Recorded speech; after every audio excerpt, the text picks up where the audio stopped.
Good afternoon, everyone, and welcome back to this week's episode of Digital Law News produced by Anson Evaluate.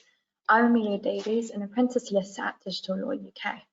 I'm joined by my colleague Peter Wright, and we're just going to run through some news stories which have been coming up this week. I'll pass over to Peter to introduce himself, and then we'll get started. Yes, hello everyone. My name is Peter. I'm a solicitor and also the Managing Director of Digital Law, and we've got some interesting, very topical things to discuss this week, as ever. So I'll pass back to Amelia to kick things off.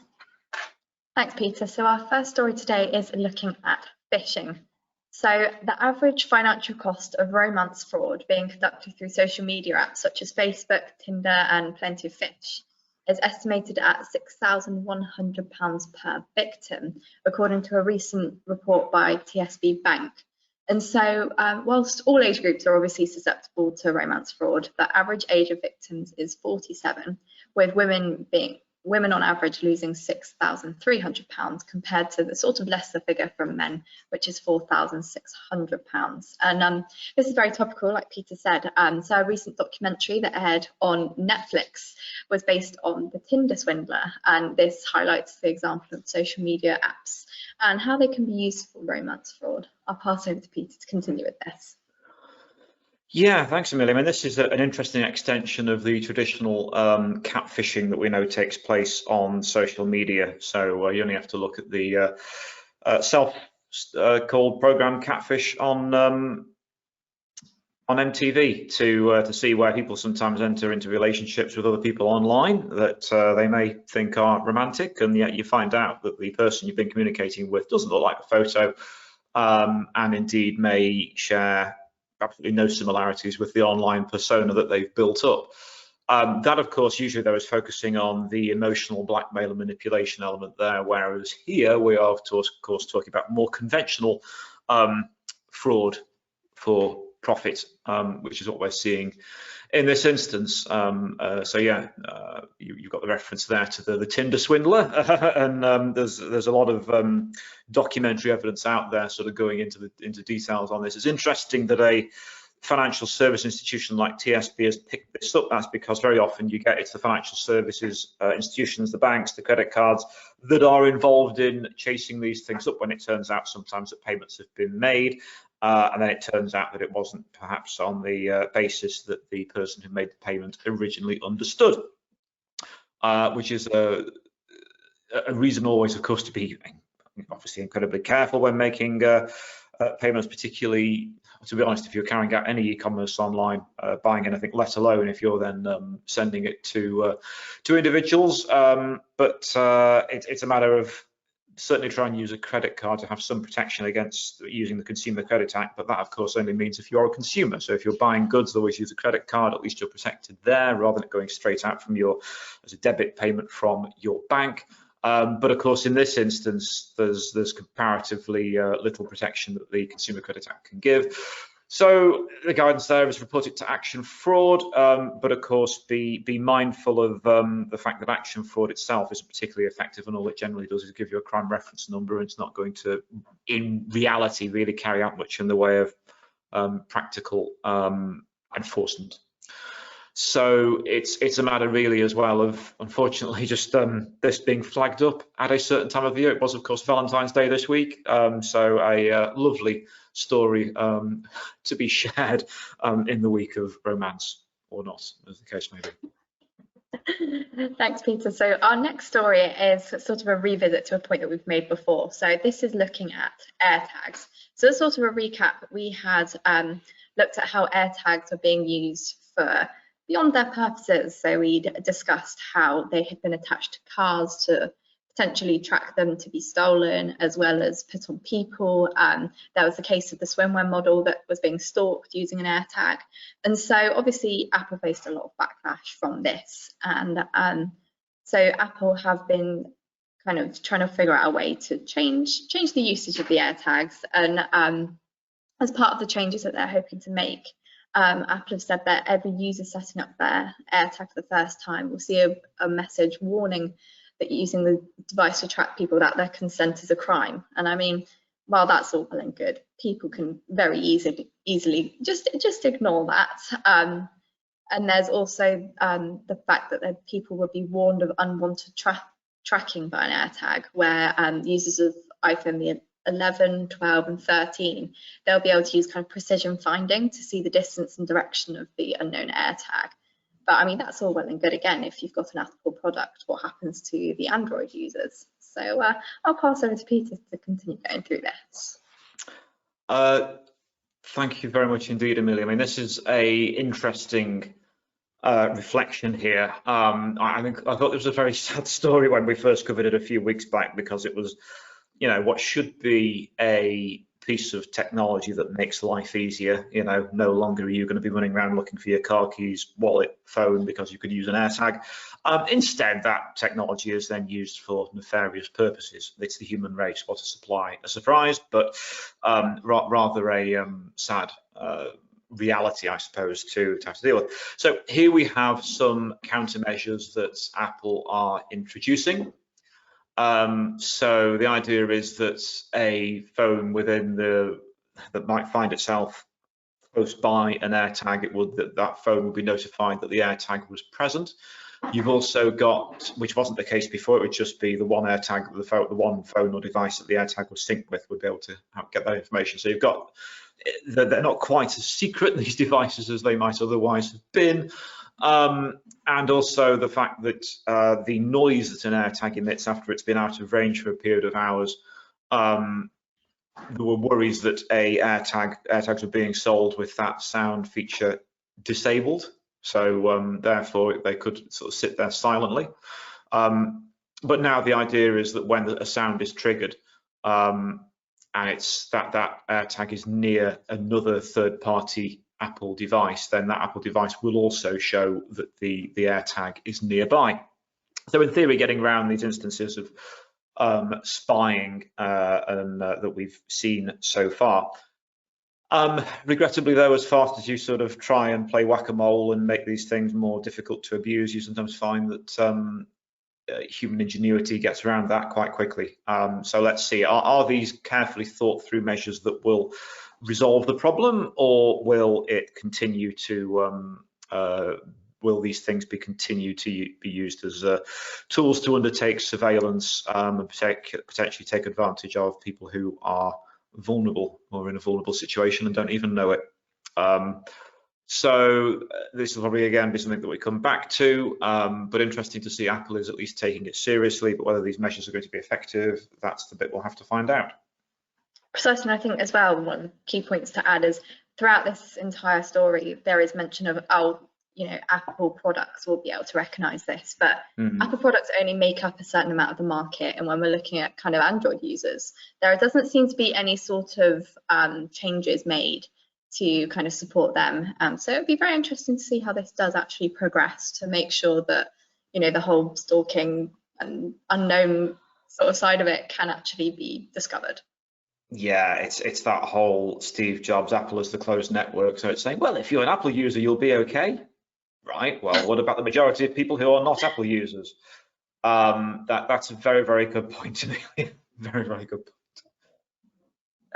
So kind of loosely sticking with Apple, two men who have posed as Apple, Netflix and Spotify in millions of emails to steal data have pleaded guilty to selling it for cryptocurrency worth £140,000.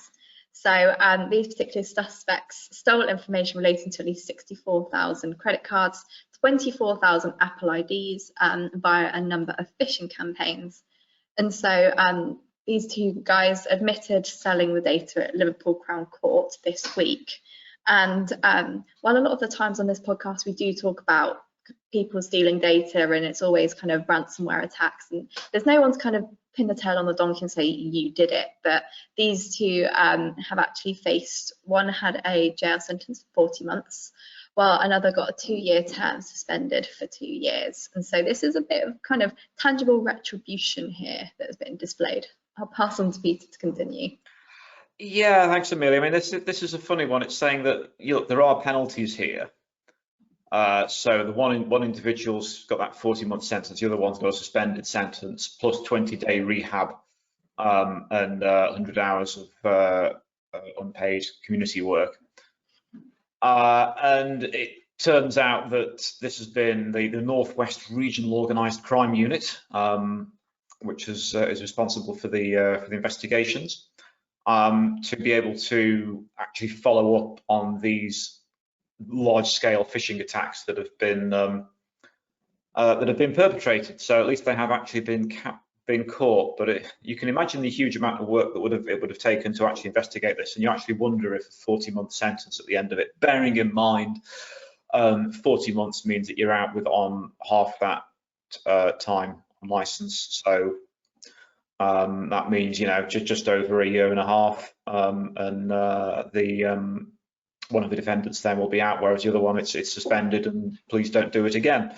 So yeah, there is the element of at least they've followed through with convictions. Yes, that's some good news. Yes, there's been an investigation that you know, found them bang to right, but is this enough of a deterrent? Particularly when you can make such large sums of money, £140,000, with the proceeds of your ill-gotten gains.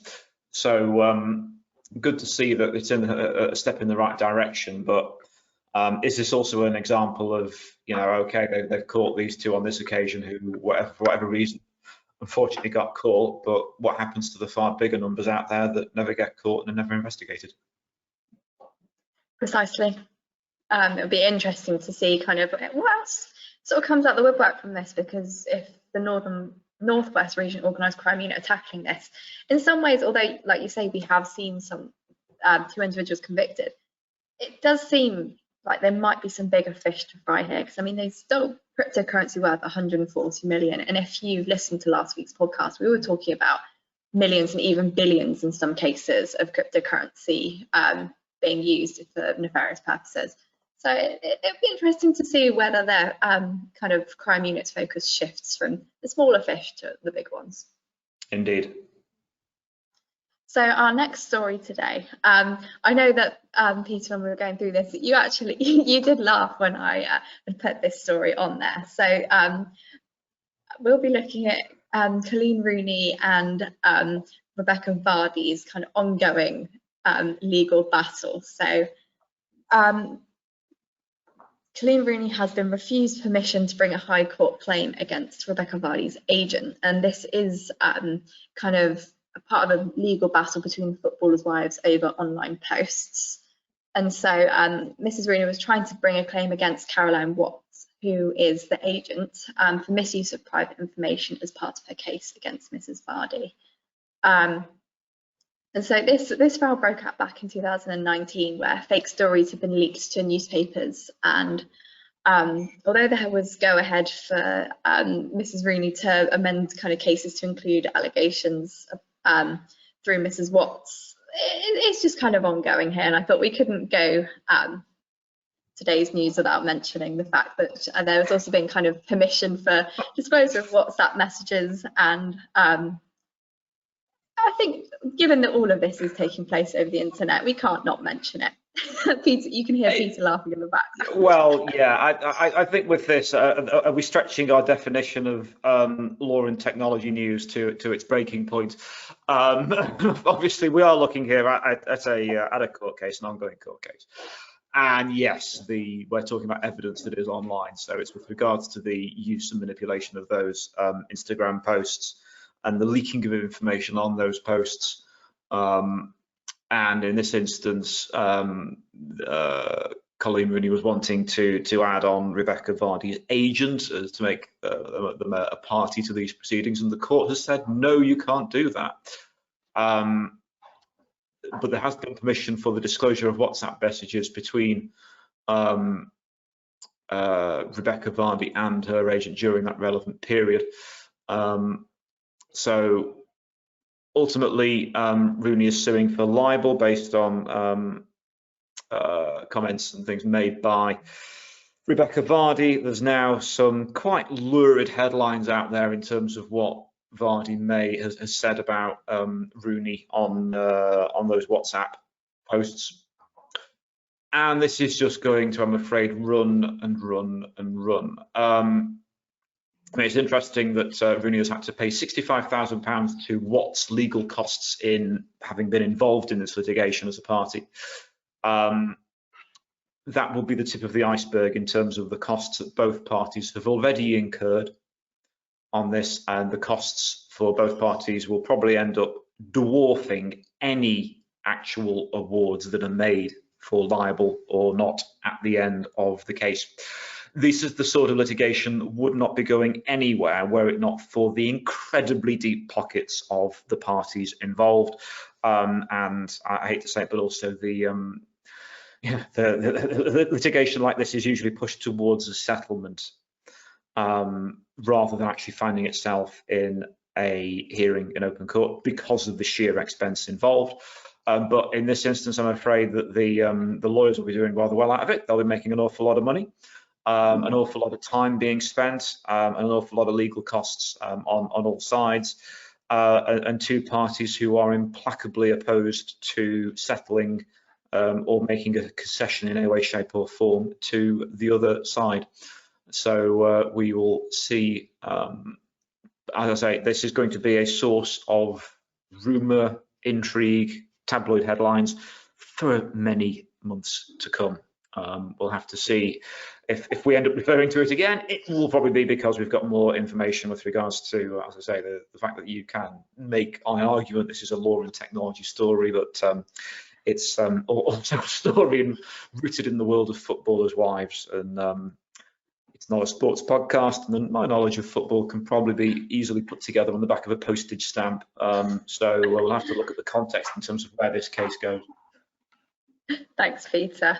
And so that was kind of the nice, light and airy story before we go back to kind of more relevant stories, which we are looking at the moment. So our next story is about Russia.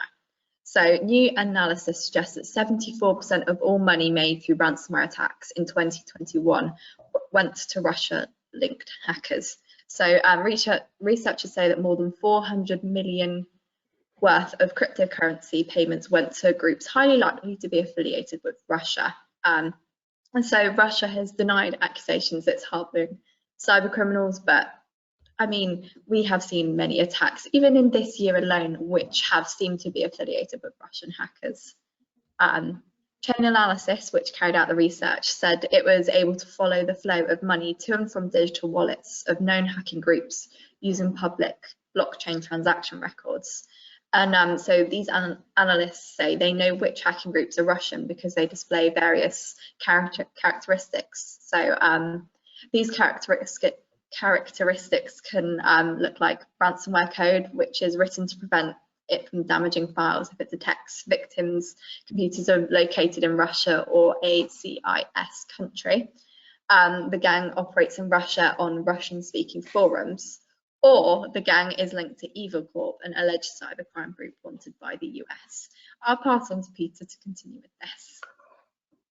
Thanks, Amelia. I mean, this is fascinating, isn't it? As you say, there are the issues with regards to Russian hacker collectives are well known.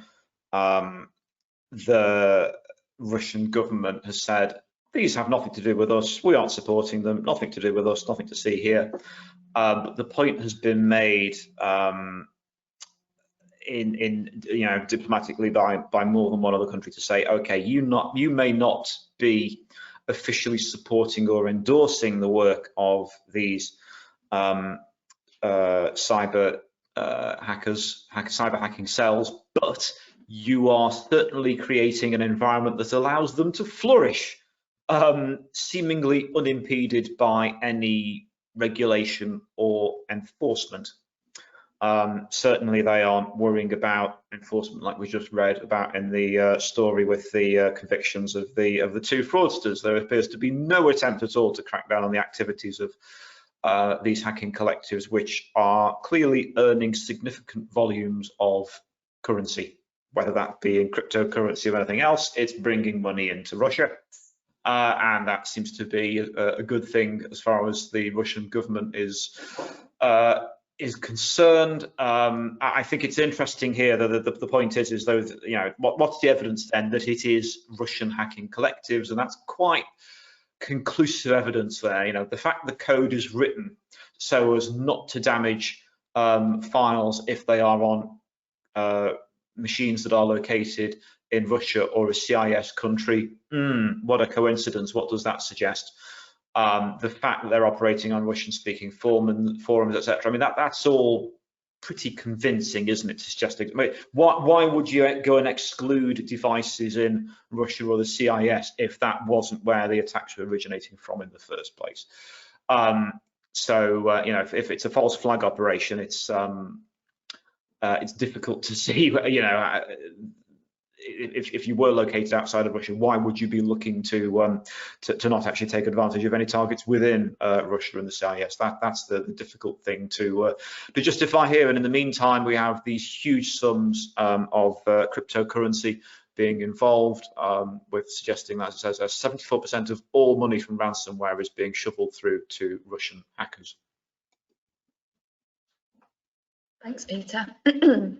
And kind of sticking with the Russian hacks.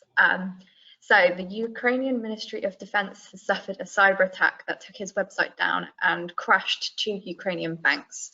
And while this has not yet been confirmed that it has been affiliated with Russia, I mean, there is, given the current socioeconomic atmosphere around this, it is more than likely going to be some sort of Russian affiliated attack.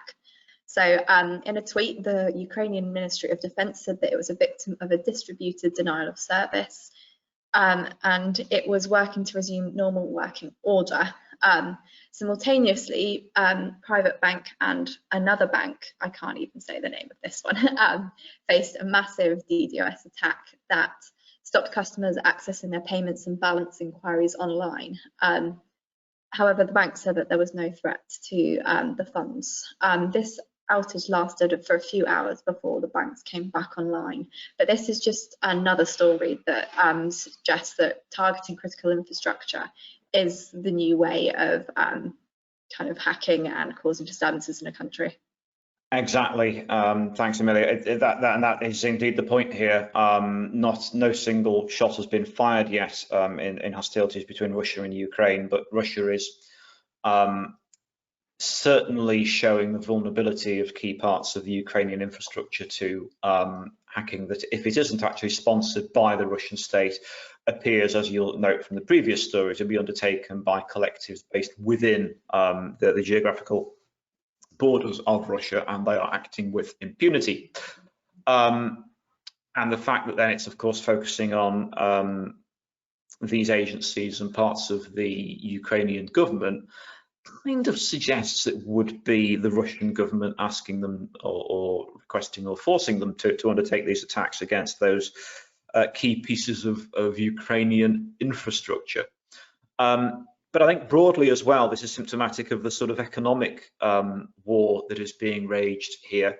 I mean, Ukraine is the largest country in Europe, and it has, up until recently, it had quite a fast-growing economy, albeit from fairly humble origins.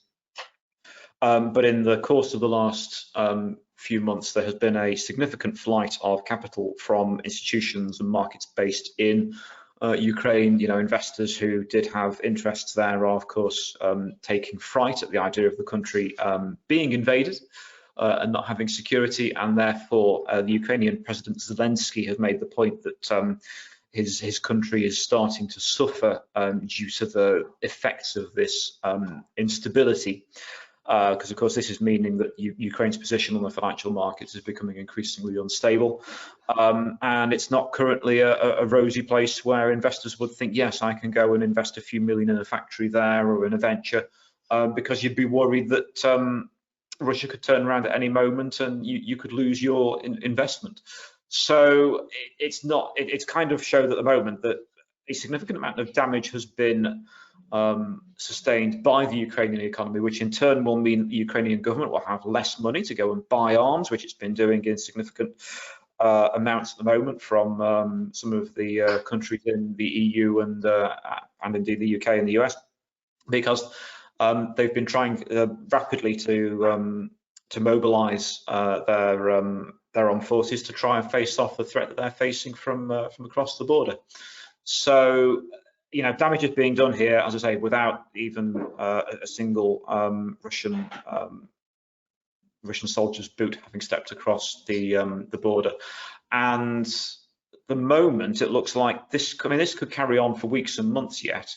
And we do have to ask how long, you know, if Russia can sustain 130,000 troops and on the border, along with all of the infrastructure there, and along with ships in the Baltic Sea, it's not the Baltic Sea, the Black Sea, sorry, you start to then wonder how long can Ukraine hold out without getting back to some sort of stability. And that's the thing we now have to wait and see. How long can they keep on sustaining cyber attacks like this? How long can they survive with investors not feeling that Ukraine is a good target for investment?